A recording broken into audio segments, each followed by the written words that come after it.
नई दिल्ली के मशहूर सहाफी रवीश कुमार की मुसलमानों से हमदर्दाना अपील। रवीश कुमार फरमाते हैं कि मेरी अपील है कि आप लोग भाजपा और आरएसएस की मजम्मत करना बंद कर दें। आपकी मुखालफत ही उनकी ताकत है।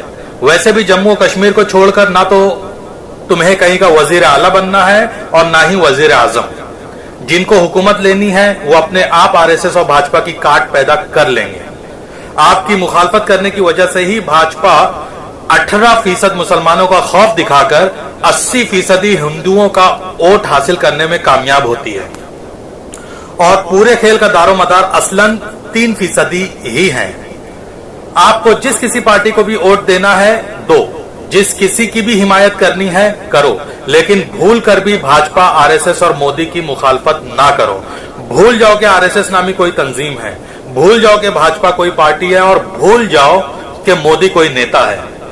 आपकी यही हालत रही तो कुछ साल में सियासी तौर पर अछूत बना दिए जाओगे। फिर ना तो आपको कांग्रेस पूछेगी, ना भाजपा और ना सपा। जिस मीम, एमआईएम और ओवैसी की आप अंधी हिमायत कर रहे हो, उसको इलेक्शन में हिस्सा तभी तक लेने दिया जाएगा जब तक कि भाजपा को उनके चुनाव लड़ने का फायदा हो रहा है।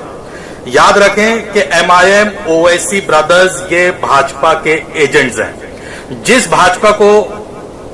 दिन भाजपा को लगेगा कि अब उनके चुनाव लड़ने से उसे नुकसान हो रहा है, उसी दिन मीम पर पाबंदी लगा दी जाएगी, जैसा कि पहले 30-40 साल तक पाबंदी लगी थी। तुम सिर्फ जदीद उलूम और साइंसी तालीम पर ध्यान दो, इतने नंबर लाओ कि बिना किसी मराहत के तुम्हें नौकरी मिल सके। आजादी से पहले भारत में मुसलमानों की आबादी 35% थी और 35% नौकरियों पर मुसलमानों का कब्जा था। उस वक्त मराहत जैसी कोई चीज नहीं थी।